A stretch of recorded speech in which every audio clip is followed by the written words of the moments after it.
Hey, I'm John Greaves III. I'm the founder of Garage Gym Life, along with my wife Naomi, who you guys can see here on the screen. And she has joined me because today we're going to be talking to Licia Mock. Licia, how you doing? Thanks for joining us. I'm doing great. Thank you so much for having me. I'm glad we were able to get this scheduled. Licia is a business owner and an athlete in the sport of weightlifting. And so we're going to get all into her business, find out all about that basement gym of hers and herself as a business owner. But before we do that, if this is your first time on the channel, please do me a favor, hit that subscribe button. Thank you for being here, but I need your help. I'm trying to get to 20,000 subscribers, and I need everybody's help to do it. It's going to be free for you, but it means the absolute world to me. I was telling my wife earlier today that it's funny the way that I discovered your brand, because obviously on Instagram, my focus is basically on home gym owners. And so I happened to see a video of you training in your home gym, and then that's when I realized that you own a brand of, it's not quite athletic apparel. So what would you call it? Denim for the athletic build, fashion fit for your muscles and curves as a female athlete. You know, we already have barbell apparel. We already have like stretch denim, things like that. But what was it that you saw in the market that made you say, hey, look, we need Asesina? So my background, I grew up as a gymnast and I could never find denim that fit my specific muscles and curves. And I didn't want to necessarily compromise by only wearing stretchy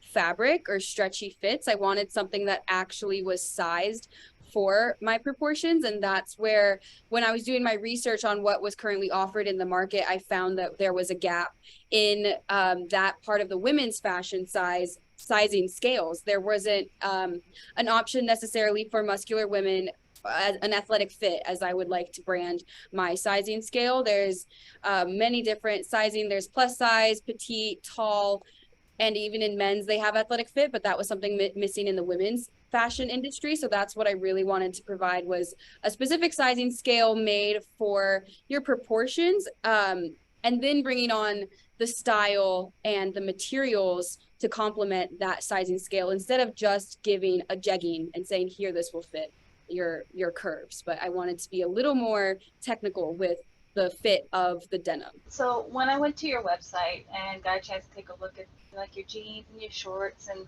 even your knockout casual dress, which is really pretty by the way, I noticed where you go ahead and for your dress, it's of course traditional, extra small to extra large. But when you look at your jeans and your shorts, are you using like European sizes because they start off at like 26 and above? What was your thought process when you chose how to do the sizing? Yeah, so sizing, I wanted to keep it as close to the waist as possible. So it's sized based on the measurement of your waist and your hips. So whatever your waist measurement is, the size that you would choose would be 2 inches smaller than your natural waistline. So for me, I'm a size 29 when I put the measuring tape around my waist, but then the size in my sizing scale online would be size 27. So that's what I wanted, to have a broader range of sizes that we could choose from. And let me ask another one. This is for the guys. All right. Um,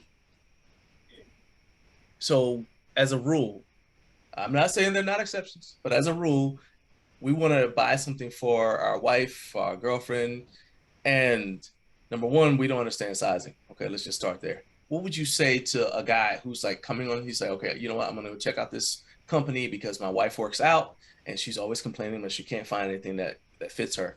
What would be like your best advice for helping that dude, you know, heck, help me pick out something that would not only fit my wife, but also that she'd enjoy wearing, and that would make her feel good about all the hard work she's put in to develop her body? That's a good question. Other than being very observant of what she currently wears, yeah, yeah, know what she likes first. right. You can also ask questions. I always think it doesn't always have to be a surprise asking questions. And then in terms of sizing, once you have her waist size and her hip size, you are golden to find whatever would fit her. It just might take a few trial and error into finding what size works, because everyone's size is different. So people can do returns in a situation like that. Be like, hey, I thought it would fit, but it didn't.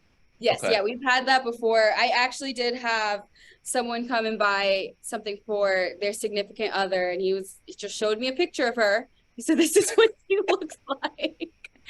So you know what? We can go with this size. If you don't like it, just if she doesn't fit, try return it and give me her actual measurements, and then we'll go from there. And then it didn't fit, but she returned it, and then we got her accurate size. So I think always the thought is really powerful too. It's just showing that they care, that they want to buy something, that they see their girl struggling to find something that fits them. What would you say? I know who your ideal customer is, but what are the demographics have you found of people who are actually coming to the site to purchase? I think the site is always directly to the women who want to purchase. And then I do a lot of in-person events, and in-person events is where I see a lot of the significant others coming and saying, I want to buy a gift for someone and I think this would be perfect. Or they just won the competition, I want to celebrate them and this would be perfect. And they have them come and either try it on or they buy it and surprise it for them. So in person is always, I'm always surprised with how many significant others come and purchase things for their partner. It seems like you're giving people something that you normally would only get if they had their stuff custom tailored.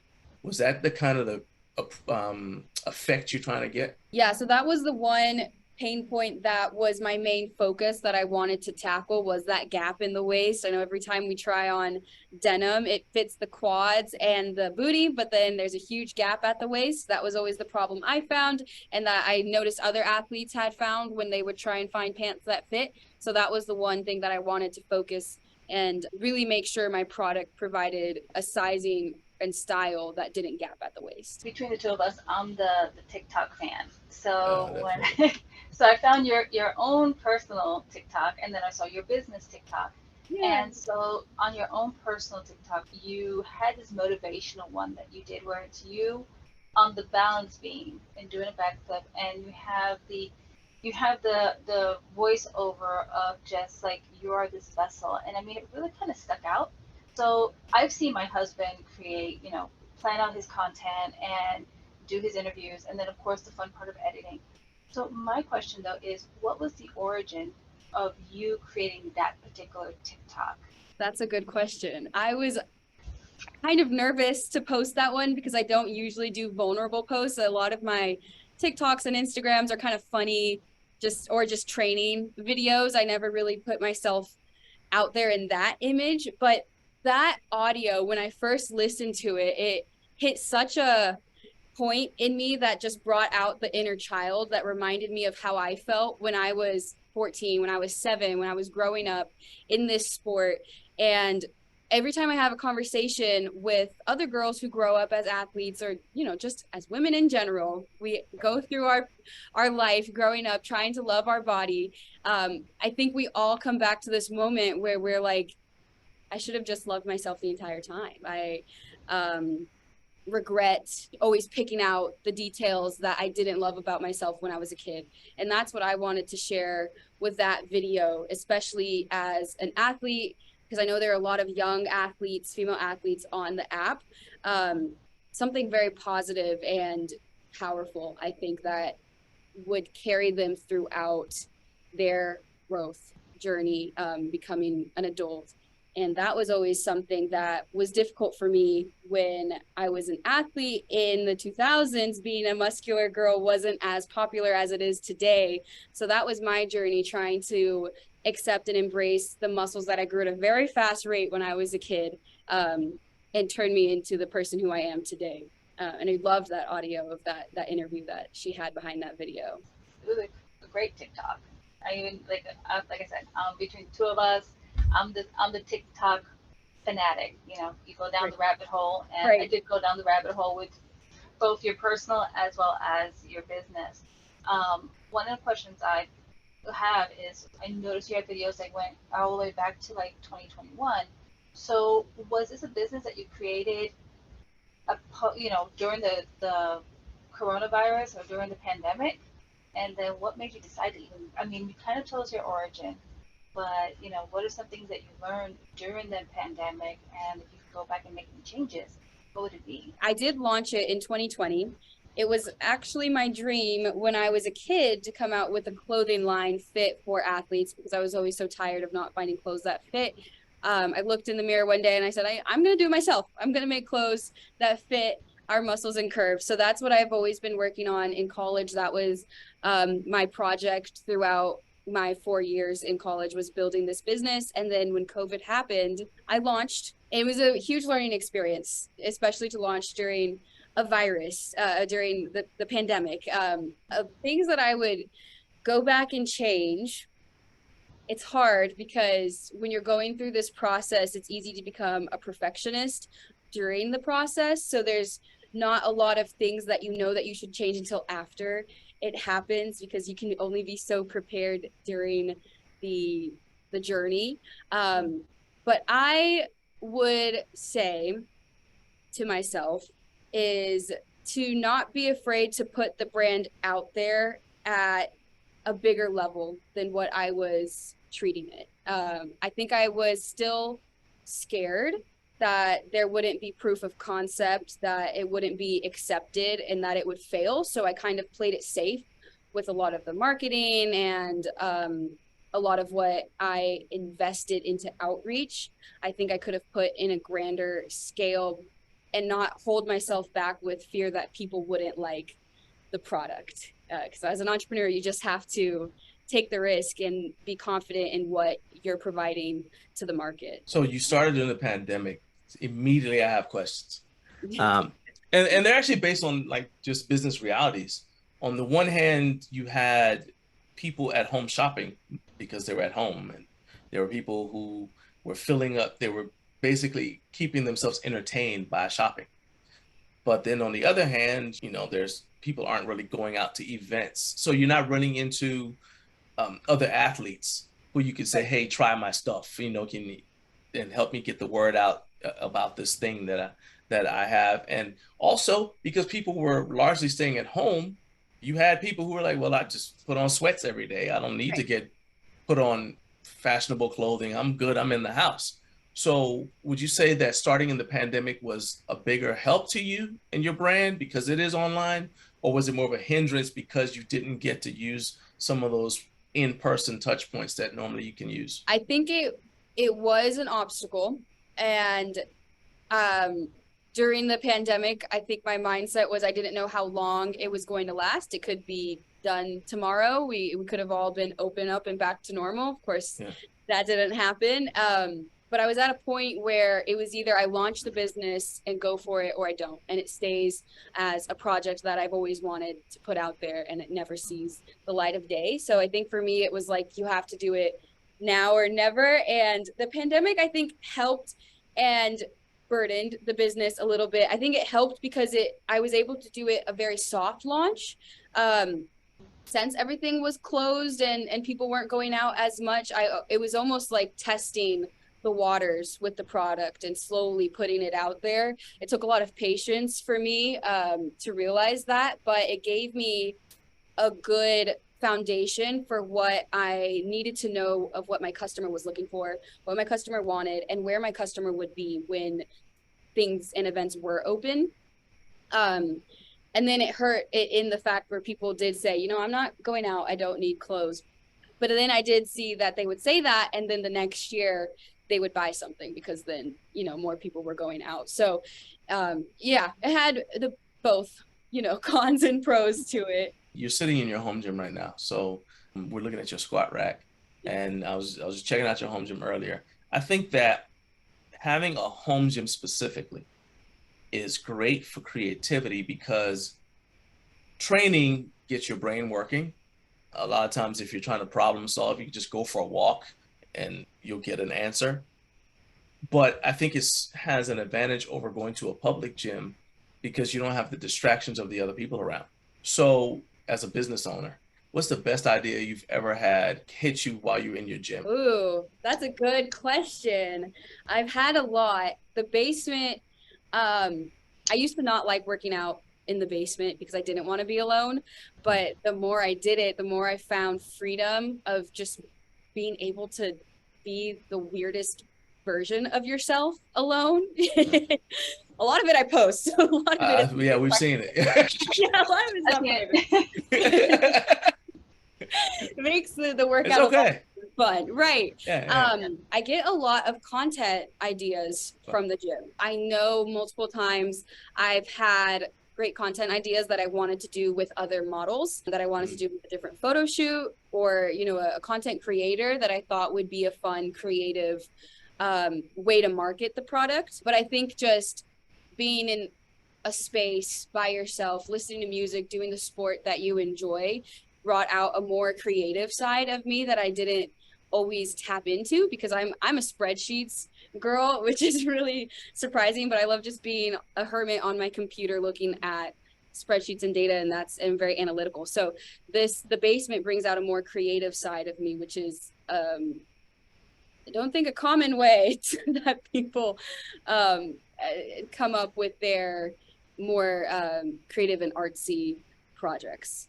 So a lot of the times I do stop and write down content that I want to make while I'm lifting. What is some of the plans that you may have in the future when it comes out for color options? I really want to expand to do all of the washes, with the light wash, the black wash, and then a white denim. I actually was working on a black denim and it was about to go into production, but I stopped it because as I was testing out the product and as I was having other girls test out the product, I didn't like how the fabric moved, and I didn't like how the fabric was after washes and testing. So that was a learning experience for me, to make sure to always be testing the product until it is perfect, for a better word, but until it is market ready. So I do have the black fabric samples, and it was a great product, and the black looks really good. So now I have to pivot and find a new fabric that I think would be best for our audience, and what we would want out of a fabric for denim to be comfortable and still have some stretch, but not too stretchy. I think the fabric I was looking at was just too stretchy for what I wanted to go for. So I think you said that you were sourcing some of the denim out of Italy. Some was Italy, some right now it's coming from Turkey. How challenging is that for quality control? Because you just described some of the quality control process, and a lot of consumers don't think about that. Right. You know, they're looking at is how much does this cost and how do I look in it or whatever, right? But they don't think about the quality control process, where you have to look at each lot and say, okay, yeah, this meets the standard that I'm promising my customers they're going to get. How tough is that? You're getting stuff sourced from Turkey, from Italy, to then be able to say, okay, well, I have to make sure this meets my standards. That was challenging. The first round I did it internationally. The fabric is imported into the States, and all of the production is done in Los Angeles. So I can go there, and another one of my partners can go out into the production facility and make sure that the cut and sew is of quality and that the wash is of quality. What happened in 2021, I believe, I actually had the shorts ready to go, but a quality control issue came up and some damages appeared on over half of the shorts of the production batch. So those all had to be scrapped. I could have sold them, but there was just too many imperfections, and I didn't want that to be the first product of denim shorts that I offered to my audience. So that's why we're doing another run this year, changing the fabric, changing the manufacturer. So the part that was difficult with that was that it happened after a process where the shorts are washed in a factory with stones to get that light wash fabric. And we didn't know where the damages occurred, if it occurred in the wash house or if it was a faulty fabric that happened in the fabric. So issues like that is difficult, especially when I'm just one person. I don't have a huge company overseeing all of the quality control. So that is definitely challenging. There's only so many ways that we can kind of navigate the waters through that. Just having to learn as we go a little bit in that process. What are some other things that you wish your potential customers knew about your brand? I put a lot of time into the size and the style. It takes me about 5 different samples before I get the product that I am happy with and that other athletes check off and say they would wear it and they would buy it. We do a lot of testing with the product, so it would be great to share to the world even more of how much love and care we put into each product, just making sure that it is something that they would love. We appreciate you spending time with us, hanging out with us, to tell us about your business. So if anybody is watching this and they either want to purchase something to reward themselves for their hard work, or they want to get something for their significant other to reward them for their hard work, or to just say, hey, look, it's our anniversary and I love you, you know, where I need to go to Licia and get her to help me get some stuff, where can they find you? This is Asesina Designs, Asesina Designs. The website is asesinadesigns.com. Or if you want to see my personal Instagram, it is licia.mock. That's where I post mainly lifting videos.